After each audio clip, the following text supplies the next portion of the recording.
वो पाकिस्तान के दिल में जाकर 7 साल तक जासूसी कराए, बिना पकड़े गए, बिना पहचान खोए। कभी आतंकियों के साथ बैठकर उनका भरोसा जीतते हैं, तो कभी खुफिया नेटवर्क बनाकर देश को आतंकवाद से बचाते हैं। उनके नाम से दुश्मनों के पसीने छूट जाते हैं और भारत की जनता को राहत की सांस मिलती है। यह कहानी है उस शख्स की जिसे भारतीय खुफिया एजेंसी का मास्टरमाइंड कहा जाता है, जिसे कुछ लोग भारत का जेम्स बॉन्ड कहते हैं, तो कुछ भारत के रियल लाइफ शेरलॉक होम्स, लेकिन उनका असली नाम है अजीत डोभाल। ये कहानी सिर्फ एक जासूस की नहीं है, ये कहानी है उस देशभक्त की जिसने देश के लिए अपनी जान दांव पर लगाई और कई बार मौत को चकमा देकर वापस लौटे। इस वीडियो में हम जानेंगे अजीत डोभाल की पूरी जिंदगी को, बचपन से लेकर आईपीएस बनने तक, फिर रॉ में शामिल होने से लेकर पाकिस्तान में गुप्त मिशन तक, और फिर एनएसए बनने से लेकर सर्जिकल स्ट्राइक तक के हर अनसुने पहलू। ये वीडियो सिर्फ बायोग्राफी नहीं, बल्कि एक प्रेरणा है हर उस युवा के लिए जो देश की सेवा करना चाहता है। तो चलिए शुरू करते हैं। उस आदमी की कहानी जो साए की तरह अंधेरे में रहता है, लेकिन उसका हर कदम देश को रोशन कर जाता है। शुरुआती जीवन और शिक्षा। अजीत कुमार डोभाल का जन्म 20 जनवरी 1945 को उत्तराखंड के पौड़ी गढ़वाल जिले के घीड़ी गांव में हुआ था। उनके पिता श्री गोविंद बल्लभ डोभाल भारतीय सेना में सूबेदार मेजर थे। एक सैन्य परिवार में जन्म लेने का प्रभाव उनके जीवन में बहुत गहरा पड़ा। बचपन से ही उन्होंने अनुशासन, देशभक्ति और सेवा भाव की सीख घर से ही ली। पर्वतीय क्षेत्र में जन्मे अजीत डोभाल का बचपन संघर्षों से भरा था। न सुविधाएं थीं, न संसाधन, लेकिन उनके अंदर सीखने की ललक, समझदारी और दूरदृष्टि शुरू से ही दिखने लगी थी। शिक्षा की शुरुआत उन्होंने अजमेर मिलिट्री स्कूल से की, जहां पर उन्होंने अनुशासन, नेतृत्व और रणनीतिक सोच की शुरुआती ट्रेनिंग हासिल की। स्कूल में वे एक होशियार, शांत और गहरे विचारों वाले छात्र माने जाते थे। वे दूसरों से अलग सोचते थे, भीड़ से हटकर। इसके बाद उन्होंने अपनी उच्च शिक्षा के लिए दाखिला लिया आगरा विश्वविद्यालय, अब डॉइन भीमराव अंबेडकर विश्वविद्यालय में, जहां से उन्होंने इकोनॉमिक्स में मास्टर्स डिग्री एमए प्राप्त की। यहां उनके जीवन का वो दौर आया जब उन्होंने सिर्फ किताबों में ही नहीं, बल्कि समाज की गहराइयों में भी उतरना शुरू किया। उन्होंने मानव व्यवहार, राजनीति, अपराध और सत्ता के पीछे की ताकतों को पढ़ना और समझना शुरू कर दिया। शायद उन्हें नहीं पता था कि आगे चलकर यही अध्ययन उन्हें भारत का सबसे तेज और सबसे चतुर रणनीतिकार बनाएगा। देश की रक्षा सिर्फ बंदूक से नहीं होती, दिमाग से होती है। अगर दुश्मन का प्लान हमें पहले से पता हो, तो लड़ाई शुरू होने से पहले ही जीत ली जाती है। शिक्षा पूरी करने के बाद उन्होंने वो रास्ता चुना जो हर किसी के लिए नहीं होता। एक ऐसा रास्ता जहां डर और जोश एक साथ चलते हैं, और वो था सिविल सर्विस। 1968 में उन्होंने यूपीएसएससी की परीक्षा पास की और केरल कैडर के आईपीएस अधिकारी के रूप में नियुक्त हुए। यहीं से शुरू हुआ उनका असली सफर, भारत की सुरक्षा के एक सच्चे प्रहरी बनने का। आईपीएस से आरवीए तक का सफर। 1978 में एक युवा अजीत डोभाल ने इंडियन पुलिस सर्विस ज्वाइन की। वे केरल कैडर से चुने गए। शुरू से ही उनके काम करने का तरीका बाकी अफसरों से बिल्कुल अलग था। उन्हें सिर्फ कानून लागू करने में ही नहीं, बल्कि अपराध की जड़ों तक पहुंचने और मानसिक स्तर पर अपराधियों को समझने में भी महारत हासिल थी। उनकी सबसे बड़ी ताकत थी उनकी तीक्ष्ण बुद्धि और सोचने का अलग नजरिया। जहां बाकी अफसर सीधी कार्रवाई में यकीन करते थे, वहां डोभाल साइलेंट ऑपरेशंस और मनोवैज्ञानिक तरीके से मिशन हल करते थे। जल्द ही उनके काम की चर्चा दिल्ली तक पहुंच गई और यहीं से उनकी जिंदगी ने एक नया मोड़ लिया। 1972, एक ऐसा साल जब भारत पाक युद्ध को एक साल बीत चुका था। देश की सुरक्षा नीतियों को मजबूत करने के लिए भारत सरकार ने अपने खुफिया ढांचे को और मजबूत करने की सोची, और यहीं पर अजीत डोभाल की असली भूमिका शुरू हुई। Raw research and analysis wing, Bharat की विदेशी खुफिया एजेंसी ने उन्हें एक बेहद खास मिशन के लिए चुना। डोभाल ने रॉ की चुनौतियों को स्वीकार किया और गुप्त अभियानों का हिस्सा बनने लगे। आरएडब्ल्यू की दुनिया अलग थी। यहां ना नाम चलता था, ना पहचान। यहां चलता था बस दिमाग, साहस और देशभक्ति। एक बार RAW में कदम रखते ही डोभाल अब अंधेरे की दुनिया में उतर चुके थे। एक ऐसी दुनिया जहां हर कदम मौत के करीब ले जाता है। डोभाल ने खुद को हर तरह से ढाला, नई भाषाएं सीखी, हाव भाव बदले और धीरे धीरे एक शून्य पहचान वाला व्यक्ति बन गए जो कहीं भी घुल मिल सकता था। RNW में काम करते हुए उनका पहला बड़ा ऑपरेशन था पूर्वोत्तर भारत में मिजो विद्रोह को शांत करना। डोभाल ने वहां जाकर न केवल उग्रवादियों के साथ बातचीत की, बल्कि उनमें से कई को आत्मसमर्पण के लिए राजी भी किया। जब दुश्मन आपको अपना समझने लगे, तभी आप उसकी सबसे बड़ी कमजोरी जान पाते हैं। इसके बाद उन्होंने पंजाब में खालिस्तानी आतंकवाद, असम में उल्फा और कश्मीर में आतंकवाद जैसे कई मिशनों को लीड किया। पाकिस्तान में 7 साल, जासूसी की दुनिया में एक किस्सा। क्या आप सोच सकते हैं कि कोई व्यक्ति दुश्मन देश में 7 साल तक ऐसे रह सकता है कि कोई उसकी असली पहचान तक न जान पाए?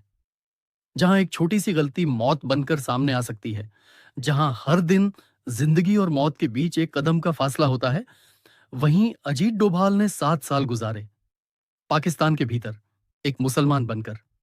डोभाल ने अपनी पहचान बदल ली। वे एक आम मुसलमान के रूप में पाकिस्तानी समाज में घुल मिल गए।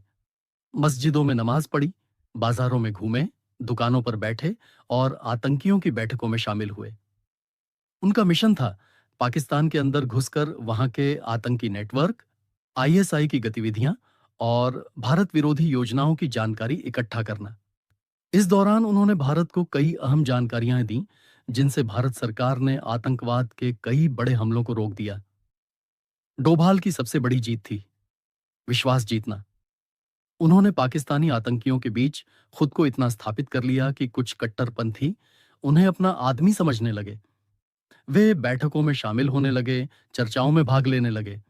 उन्होंने दुश्मन की सोच, उनकी रणनीति और उनकी कमजोरियों को पूरी तरह से समझ लिया।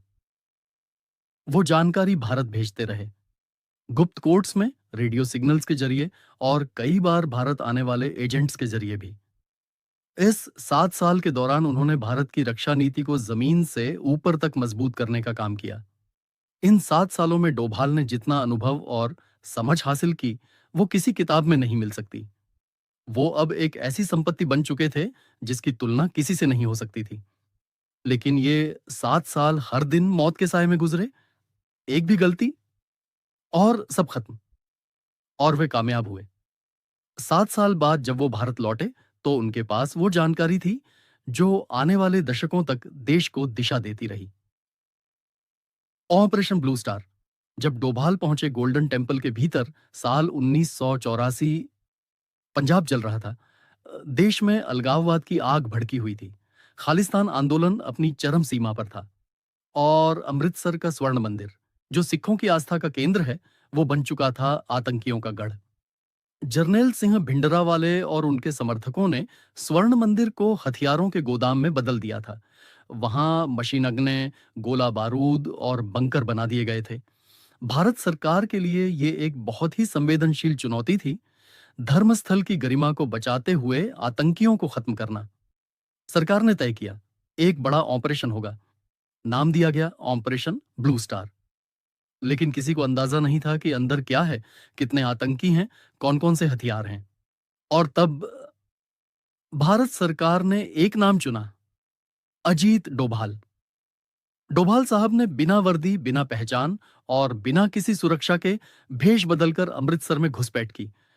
उन्होंने खुद को पाकिस्तान से आए ISI एजेंट के रूप में पेश किया।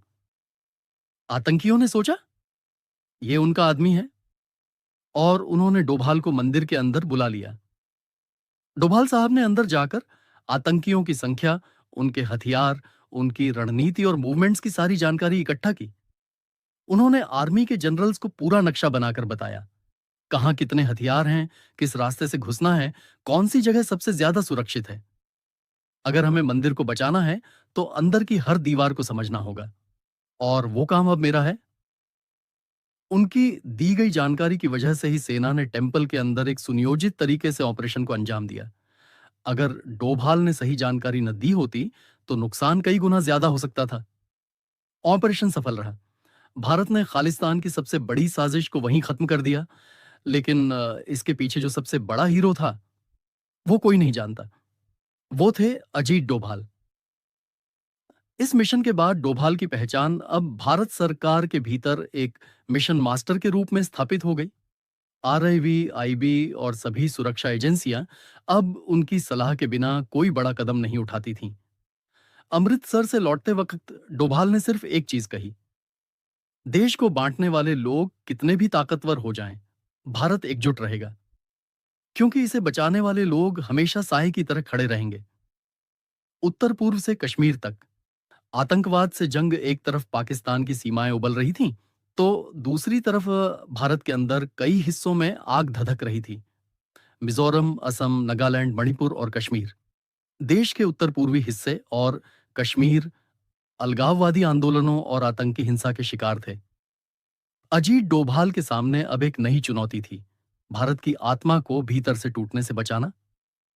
एक, मिजोरम और मिजो नेशनल फ्रंट। 1980 के दशक में मिजोरम में मिजो नेशनल फ्रंट एमएनएफ ने सशस्त्र विद्रोह छेड़ दिया था। उनकी मांग थी एक स्वतंत्र मिजो राष्ट्र। एमएनएफ को चीनी और बर्मा के विद्रोही गुटों से हथियार और ट्रेनिंग मिल रही थी। भारत सरकार सैन्य कार्रवाई कर रही थी, लेकिन असली बदलाव लाया एक अकेला आदमी, अजीत डोभाल। उन्होंने एमएनएफ के प्रमुख नेताओं से गुप्त संपर्क साधा, उन्हें समझाया कि यह रास्ता विनाश का है। धीरे धीरे उन्होंने एमएनएफ के कई नेताओं को आत्मसमर्पण के लिए तैयार कर लिया। जब लड़ाई अपनों से हो तो जीतकर भी हार होती है, क्यों ना मिलकर नए मिजोरम का सपना देखें। 1986 में मिजो अकॉर्ड साइन हुआ और मिजोरम भारत का शांतिपूर्ण राज्य बन गया। दूसरा, असम, यूएलएफए का अंत।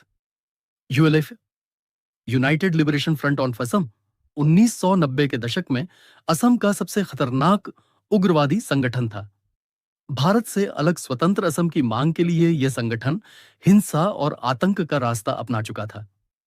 यूएलएफए को भी बाहर से फंडिंग मिल रही थी, खासकर पाकिस्तान और बांग्लादेश से। डोभाल ने रणनीति बनाई, पहले यूएल्फा को आंतरिक रूप से तोड़ो। उन्होंने कई नेताओं को आत्मसमर्पण के लिए तैयार किया, कई को भारत लाकर उनकी सोच बदली और कई को गुप्त ऑपरेशनों में निष्क्रिय कर दिया। उनकी योजना थी बिना गोली चलाए संगठन को कमजोर करना। धीरे धीरे यूएल्फा का प्रभाव खत्म होता गया, असम फिर से शांति की ओर लौटने लगा। 3, कश्मीर आतंक की घाटी में रणनीति की रोशनी आई। 1990 के दशक में कश्मीर पूरी तरह आतंक के शिकंजे में आ चुका था। पाकिस्तान प्रायोजित आतंकवाद और अलगाववाद घाटी को जला रहा था। हजारों कश्मीरी पंडितों को अपने ही देश में बेघर होना पड़ा। यहां डोभाल ने काम किया, कश्मीरियों के मन को समझकर। उन्होंने माइंड वॉरफेयर शुरू की, आतंकियों के बीच भ्रम फैलाना, उन्हें तोड़ना और देश के लिए काम करने वाले नेटवर्क बनाना। उनका सबसे साहसिक मिशन था 1995 में 6 विदेशी पर्यटकों का अपहरण करने वाले आतंकियों के खिलाफ गुप्त ऑपरेशन। उन्होंने आतंकियों के बीच एक नकली कमांडर बनकर घुसपैठ की और मिशन को भीतर से तोड़ा। साल 1995, कश्मीर घाटी। खूबसूरत वादियों में अचानक एक भयावह घटना घटी, विदेशी पर्यटकों का अपहरण। 6 विदेशी पर्यटक, 2 अमेरिकी, 2 ब्रिटिश, एक जर्मन और एक नॉर्वेजियन, पहलगाम के पास ट्रेकिंग कर रहे थे। तभी उन्हें आतंकी संगठन अल फरान ने अगवा कर लिया। ये आतंकी पाकिस्तान समर्थित संगठन हिजबुल मुजाहिदीन से जुड़े थे। उनका मकसद था भारत सरकार पर दबाव बनाकर 21 आतंकियों की रिहाई कराना। घटना से पूरे देश में सनसनी फैल गई, सरकार पर अंतर्राष्ट्रीय दबाव बढ़ने लगा। तभी मैदान में उतरे भारत के सबसे काबिल जासूस अजीत डोभाल। डोभाल साहब ने बिना वर्दी, बिना पहचान, आम कश्मीरी बनकर आतंकियों के बीच घुसपैठ की।